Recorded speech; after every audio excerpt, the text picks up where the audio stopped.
আল্লাহ সুবহানাহু ওয়া তাআলার পক্ষ থেকে বরকত আসবে বেশ কিছু আমল আছে, সে আমলগুলো করলে। এগুলোকে আমরা এক কথায় বলতে পারি বরকতের 10টি চাবি। এই চাবিগুলো যদি আমরা ব্যবহার করি তাহলে ইনশাআল্লাহ বিদিনিল্লাহ আমাদের জীবন বরকতময় হয়ে যাবে। তার ভিতরে 1 নম্বরের চাবি হলো বরকতের ঈমান এবং তাকওয়া। প্রিয় ভাইরা, যখন ঈমান এবং তাকওয়া কারোর মধ্যে থাকে তখন আল্লাহ সুবহানাহু ওয়া তাআলার পক্ষ থেকে বরকতের বারিধারা তার প্রতি বর্ষণ হতে থাকে। আল্লাহ সুবহানাহু ওয়া তাআলা কোরআন কারীমে বলেছেন, ওয়ালাউ আন্না আহলাল কুরা আমানু ওয়াত্তাকাউ লাফাতাহনা আলাইহিম বারাকাতিম মিনাস সামাই ওয়াল আরদ। যদি কোনো জনপদের লোকেরা ঈমান আনে এবং তাকওয়া অবলম্বন করে তাহলে আমি আসমান থেকে এবং জমিন থেকে, উপর থেকে নিচ থেকে, উভয় দিক থেকে বরকতের সমস্ত দুয়ার খুলে দেব।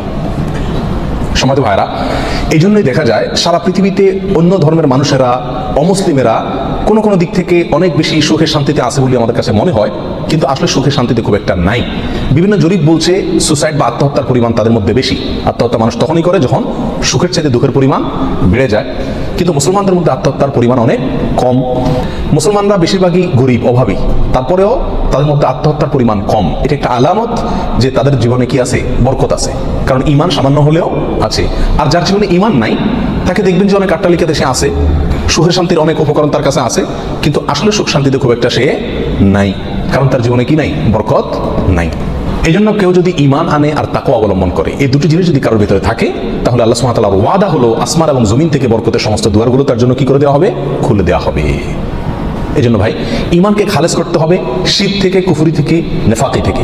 শিরক, কুফর, নেফাক এগুলো থেকে ঈমানকে পরিচ্ছন্ন করতে হবে আর তাকওয়া অবলম্বন করতে হবে। তাকওয়া কি? তাকওয়া হলো আল্লাহর ভয়ে যে কোনো হারাম কাজ থেকে বেঁচে থাকা। আল্লাহর ভয়ে যদি আমি হারাম কাজ থেকে বেঁচে থাকার মানসিকতা আমার ভিতরে থাকে, যার ভিতরে যত বেশি থাকবে আল্লাহ সুবহানাহু ওয়া তাআলা তার জীবনকে তত বেশি বরকতময় করে দিবেন।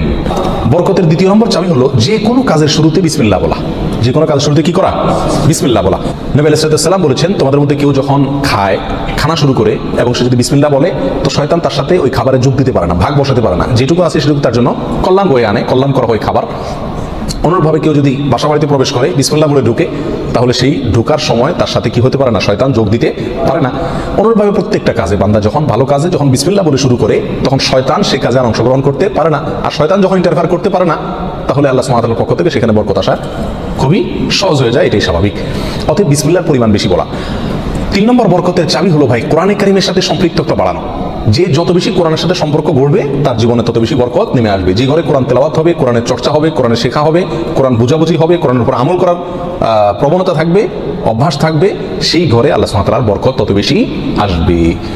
আল্লাহ সুবহানাহু ওয়া তাআলা কোরআনে কারীমের ভিতরে বলেছেন, ওয়াহাদা কিতাবুন আনজালনাহু মুবারাক। কোরআনে কারীমকে আল্লাহ সুবহানাহু ওয়া তাআলা কোরআনের বহু জায়গায় বলেছেন যে এটা কিতাবে মুবারাক। এই কোরআনটা হলো কি? বরকতময়। অতএব এর সাথে যে যত বেশি সম্পৃক্ত হবে তত বেশি তার জীবন কি হবে? বরকতময় হয়ে যাবে। নবী আলাইহিস সালাম বলেছেন সহিহ মুসলিমের হাদিসে, ইন্নাল্লাহা ইয়ারফাউ বিহাযাল কিতাবি আকওয়ামা ওয়া ইয়াদাউ বিহি আখারিন। আল্লাহ তাআলা এই কিতাব দিয়ে বহু মানুষকে উপরে উঠাবেন, আবার বহু মানুষকে নিচে নামাবেন। অর্থাৎ এই কিতাব কোরআন, এটাকে যারা ফলো করবে আল্লাহ তাআলা তাদেরকে মর্যাদা বাড়াবেন, আর যারা ফলো করবে না তাদের মর্যাদা কমাবেন। বাহ্যিকভাবে মনে হবে সুখের সাগরে ভাসছে, আসলে দুঃখের কোনো অন্ত তাদের জীবনে থাকবে না। তাহলে বরকতের 3 নম্বর চাবি হলো কি? কোরআনের সাথে সম্পর্ক বেশি বেশি করা, কোরআন তেলাওয়াত করা, কোরআন বুঝা, কোরআন অনুযায়ী আমল করার চেষ্টা করা। যত বেশি যে করবে আল্লাহ তাআলা তার জীবনের প্রতিটা পদে পদে তত বেশি কি দিবেন? বরকত দান করবেন। বরকতের 4 নম্বর যে চাবি আছে সেটা হলো ভাই সাদাকা করা, দান করা। কি করা? দান করা, সাদাকা করা। সাদাকা এবং দান করলে বহু হাদিস থেকে বোঝা যায়, জানা যায় যে বিপদ আপদ দূর হয়ে যায়। আমাদের যে কোনো কাজ থেকে, যে কোনো অর্থকড়ি থেকে, যে কোনো উপার্জন থেকে আমাদের কল্যাণটা আসে না, এর একটা বড় কারণ হলো বিপদ এসে যায়। আমি একটা দোকানদারি শুরু করলাম, একটা বিপদ এসে গেল, তাহলে আমার সেখান থেকে কল্যাণটা আসলো না।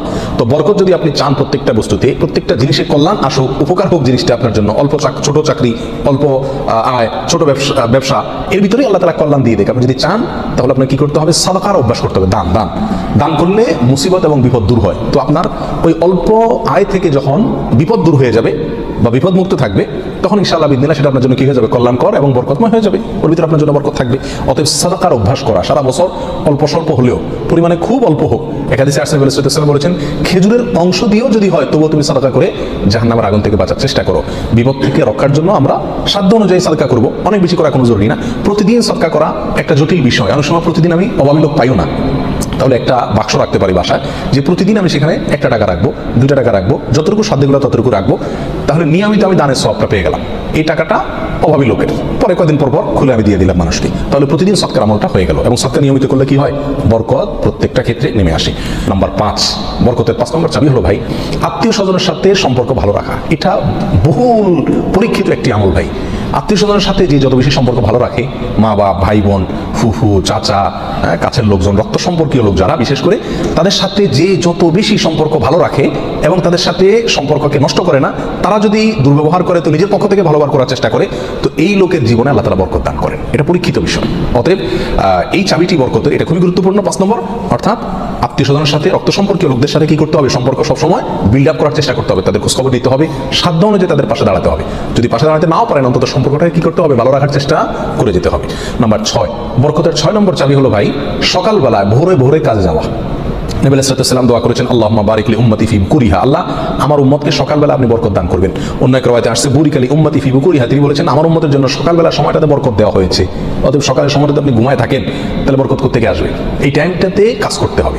এবং কিছু কিছু কাজ আছে, কিছু কিছু পেশা আছে যে সকালবেলা করার মতন, আপনি মার্কেটে দোকান আছে, সকালে ভোরে খোলার সিস্টেম নাই, তাহলে সেটা তো আপনি খুলবেন না, কিন্তু অন্তত তার প্রস্তুতি, প্রাক প্রস্তুতিগুলো সকাল থেকে হয়ে যাওয়া উচিত। এবং সকালের টাইমটা আসলে ঘুমের কোনো উপযুক্ত টাইম না। আপনি রাতে ভালো করে ঘুমান, বেশি করে ঘুমান, সকালে ঘুমাবেন না, দুপুরে ঘুমান, কিন্তু সকালে ঘুম এটা কোনো প্রশংসনীয় ঘুম নয়, স্বাস্থ্যের জন্য ভালো নয়, ইসলামী দৃষ্টি থেকেও খুব বেশি প্রশংসনীয় নয়। এই জন্য সকালবেলা যদি কাজে বের হওয়া যায়, তাহলে ইনশাআল্লাহ জীবনে কি আসবে? বরকত আসবে। যে কাজই করেন আপনি সকালবেলা, সেই কাজে আল্লাহ তাআলা কি দিবেন? বরকত দান করবেন। নাম্বার 7, বরকতের 7 নম্বর চাবি হলো ভাই, নিজে 5 ওয়াক্ত সালাত আদায় করতে হবে এবং পরিবারের লোকদেরকে সালাতের নির্দেশ করতে হবে। বহু লোক নিজে নামাজ পড়ে, কিন্তু বাচ্চা কাচ্চা, ফ্যামিলির লোকজন তারা নামাজ পড়ছে কিনা সে বিষয়ে কি করে না, খবর রাখে না। আল্লাহ সুবহানাহু ওয়া তাআলা কোরআনে কারীমে বলেছেন, ওয়া উমুর আহলাকা বিস-সালাত, তুমি তোমার পরিবারকে নামাজের নির্দেশ করো। নিজে তো পড়তেই হবে, পরিবারকেও নির্দেশ করো। ওয়াসতাবির আলাইহা, এবং এটার উপর অটল থাকো, ধরে রাখো এটাকে। তাহলে কি হবে? লা নাসআলুকা রিজকা, আমি তোমাদের কাছ থেকে, আল্লাহ বলছেন আমি তোমাদের কাছ থেকে রিজিক চাই না। নাহনু নারযুকুকা ওয়াল আকিবাতু লিত-তাকওয়া, বরং এই কাজ করলে, আমল করলে আমি তোমাদেরকে রিজিক দিব, বরকত চলে আসবে ইনশাআল্লাহ। নামাজ নিজে পড়তে হবে এবং পরিবারকে নামাজের নির্দেশ করতে হবে। নাম্বার 8, বরকত 8 নম্বর চাবি হলো ভাই, তাওয়াক্কুল করা আল্লাহর উপরে, আল্লাহর উপরে ভরসা করা। মুমিন যত বেশি আল্লাহর উপরে ভরসা করবে, আল্লাহ তাআলা তত বেশি তাকে সাহায্য করবেন। আর আল্লাহর প্রতি ভরসা যত কমে যাবে, আস্থা যত কমে যাবে, নির্ভরতা যত কমে যাবে, দুনিয়ার কোনো বস্তুর প্রতি যখন আস্থা বেশি হয়ে যাবে, আল্লাহ তাআলা তাকে ওই বস্তুর হাতেই বিদ্যুৎ করে ছাড়েন। এটাই আল্লাহ সুবহানাহু ওয়া তাআলার সুন্নাহ। যার কারণে আল্লাহর প্রতি যে যত বেশি তাওয়াক্কুল করে, আল্লাহ তাআলা তাকে তত বেশি উদ্ধার করেন এবং সাহায্য করেন। বরকতের জন্য এটা একটা অন্যতম উপায়, যে যত বেশি আল্লাহর উপরে ভরসা করবে, বিশেষ করে রিজিকের ব্যাপারে, তত বেশি আল্লাহ সুবহানাহু ওয়া তাআলার পক্ষ থেকে কি আসবে? বরকত আসবে। একটু কোনো কারণে আমাদের ইনকামের উপরে চাপ আসলে, প্রেশার আসলে আমরা অস্থির হয়ে যাই, হাউতাশ হয়ে যাই, নিরাশ হয়ে যাই। অনেকে তো আজেবাজে মন্তব্য করা শুরু করি, আল্লাহর উপর তাওয়াক্কুল থাকে না। তো আসবে কোথা থেকে রিজিক? রিজিক আসবে তখন যদি আল্লাহর উপরে ভরসাটা পূর্ণ মাত্রায় থাকে। নবী আলাইহিস সালাম বলেছেন, লাউ তাওয়াক্কালতুম আলাল্লাহি হাক্কা তাওয়াক্কুলিহি, আল্লাহর প্রতি যেরকম ভরসা রাখা দরকার, যেরকম আস্থা রাখা দরকার, তোমরা যদি সেই মাপের আস্থা রাখতে পারো, নির্ভরতা আল্লাহর উপরে তোমরা রাখতে পারো, তাহলে কি হবে? লা রাযাকাকুম কামা ইয়ারযুকুত তাইর, আল্লাহ তাআলা পাখিকে যেভাবে রিজিক দেন, তোমাদেরকে সেভাবে রিজিক দিবেন। সারপ্রাইজ রিজিক, কল্পনাও করতে পারবো না কোথায় আল্লাহ রিজিকের ব্যবস্থা করে রাখছে। এরকম বরকত জীবনে নেমে আসবে যদি কি করা হয়? আল্লাহর উপরে পরিপূর্ণ তাকওয়া, এই তাওয়াক্কুল অবলম্বন করা হয়। বরকতের জন্য 9 নম্বর আমল হলো বেশি বেশি ইস্তেগফার করা। কি করা ভাই? ইস্তেগফার করা। ইস্তেগফার, উঠতে চলতে ফিরতে সব সময় ইস্তেগফার করা। আস্তাগফিরুল্লাহ ওয়া আতুবু ইলাইহি, আস্তাগফিরুল্লাহাল্লাযী লা ইলাহা ইল্লা হুয়াল হাইয়ুল কাইয়্যুম ওয়া আতুবু ইলাইহি। অথবা সাইয়্যিদুল ইস্তেগফার পড়া। কিছু না পারেন শুধু আস্তাগফিরুল্লাহ পড়া, আস্তাগফিরুল্লাহ, আস্তাগফিরুল্লাহ, আস্তাগফিরুল্লাহ ওয়া আতুবু ইলাইহি, এতটুকু পড়া। এবং যখন পড়বেন অর্থ বুঝে পড়বেন, আল্লাহর কাছে ক্ষমা চাচ্ছেন আপনি। আর ক্ষমা চাইলে ক্ষমা চাওয়ার মোড থাকে আলাদা। একটা মানুষের কাছে যখন মাপ চান আপনি, তখন মাপ চাওয়ার মোড ভিন্ন থাকে না। আস্তাগফিরুল্লাহ যখন বলবো, তখন নিজের অপরাধের কথা স্মরণ করে, অথবা আমি যে বহু অপরাধ করি সে কথাটা মনে করে আল্লাহর কাছে ক্ষমা চাইবো। যত বেশি ইস্তেগফার করবো, তত বেশি রিজিক আসবে। সূরা নূহের ভিতরে আল্লাহ সুবহানাহু ওয়া তাআলা আল্লাহর নবী নূহ আলাইহিস সালাম সম্পর্কে বলেছেন যে, নূহ আলাইহিস সালাম বলেছেন তার জাতিকে, ফাকুলতু আস্তাগফিরু রাব্বাকুম ইন্নাহু কানা গাফফারা। তিনি বলেন, আমি আমার জাতিকে বলেছিলাম, তোমরা তোমাদের রবের ইস্তেগফার করো, তোমাদের রব ক্ষমাশীল। তাহলে কি হবে? ইস্তেগফার করলে 1 নম্বরে তিনি ক্ষমা করবেন, তারপরে ওয়ায়ুমদিদুকুম বিআমওয়ালিন ওয়া বানিন ওয়া ইয়াজআল লাকুম জান্নাতিন ওয়া ইয়াজআল লাকুম আনহারা। সম্পদ এবং সন্তান, পরিবার, এই দুইটা দিয়ে তোমাদেরকে শক্তিশালী করবেন, রিচ করে দিবেন, সমৃদ্ধ করে দিবেন। ওয়া ইয়াজআল লাকুম জান্নাতিন ওয়া ইয়াজআল লাকুম আনহারা, তোমাদের জন্য বাগবাগিচা দিবেন এবং নহর প্রশোভন দান করবেন, অর্থাৎ রুজি রুটির বরকত দান করবেন। সম্মানিত ভাই বন্ধুগণ, তাহলে ইস্তেগফার করলে রুটি রুজির বরকত হয়, সম্পদে আপনার বরকত হয়, সন্তানে বরকত হয়, পরিবারে বরকত হয়। অতএব ইস্তেগফার বেশি বেশি করতে থাকতে হবে। নবী আলাইহিস সালাম বলেছেন, মাল্লাজিমাল ইস্তেগফার, যে ব্যক্তি ইস্তেগফারকে ধরে রাখবে, সবসময় নিয়মিত ইস্তেগফার করবে, জাআলাল্লাহু মিন কুল্লি যিকিন মাখরাজা, সকল কঠিন মুহূর্ত থেকে বের হওয়ার জন্য আল্লাহ তাআলা তাকে পথ দেখাই দিবেন। ওয়া কুল্লি হাম্মিন ওয়া মিন কুল্লি হাম্মিন ফারাজা, সকল পেরেশানি থেকে আল্লাহ তাআলা তার জন্য প্রশস্ততার পথ দেখাই দিবেন, যদি সে ইস্তেগফারকে ধরে রাখে, 1-2 বার পড়া না, নিয়মিত পড়তে থাকে, ধরে রাখে। অতএব বরকতের জন্য বেশি বেশি ইস্তেগফার করতে হবে। 10 নম্বর বরকতের চাবি হলো ভাই, পরিপূর্ণ সালামের ব্যাপক পরিমাণে প্রচলন ঘটাতে হবে, দিতে হবে। সালামের পরিপূর্ণ রূপ হলো আসসালামু আলাইকুম ওয়া রাহমাতুল্লাহি ওয়া বারাকাতুহু। এখানে আমরা সবাই জানি দোয়া করা হয় আপনার প্রতি শান্তি বর্ষিত হোক, আল্লাহর রহমত বর্ষিত হোক এবং আল্লাহর বরকত নাজিল হোক আপনার প্রতি। তাহলে আপনি যখন কারোর প্রতি সালাম দিচ্ছেন পূর্ণাঙ্গ সালাম, আসসালামু আলাইকুম ওয়া রাহমাতুল্লাহি ওয়া বারাকাতুহু, তার মানে আপনি কেমন যেন তার জন্য বরকতের দোয়া করছেন, শান্তির দোয়া করছেন। আর হাদিসে আসছে কোন মুসলিমের জন্য যদি আপনি বরকতের দোয়া করেন বা যে কোনো দোয়া করেন, তো ফেরেশতা আপনার জন্য দোয়া করে আল্লাহ এই বান্দাকেও আপনি দান করেন। তাছাড়া যাকে সালাম দিবেন তিনিও জবাব দিবেন। আপনি যেহেতু ওয়াবারাকাতুহু পর্যন্ত পড়বেন, তার জন্য উচিত হবে ওয়াবারাকাতুহু পর্যন্ত দেওয়া। সালাম যতটুকু দেওয়া হয় পরিপূর্ণ কমপক্ষে অতটুকু দিতে হয়। অতএব যত বেশি সালাম দেওয়া হবে তত বেশি ফেরেশতা আমার জন্য বরকতের দোয়া করবে, আর যাকে সালাম দিচ্ছি তিনিও করবেন। তাহলে সালামের প্রচলন ব্যাপক পরিমাণে যদি করতে পারি, তাহলে আমাদের জীবনে কি আসবে ভাই? বরকত নেমে আসবে। আর আগেই বলেছি, বরকতের অল্প বেবরকতের বহুর চাইতে উত্তম এবং শ্রেষ্ঠ। আল্লাহ তাআলা আমাদেরকে বরকতের সম্পদ দান করুক, অধিক সম্পদ নয়, বরকতের সম্পদ। আল্লাহ তাআলা আমাদের বরকতের সন্তান দান করুক, অধিক সন্তান নয়, বরকতের সন্তান। কল্যাণ যে সন্তানে আছে সেখানে অনেক বেশি হলো, কিন্তু কল্যাণ তার ভিতরে নাই, উপকারটা নাই, তাহলে এই বেশি কোনো লাভ হলো না।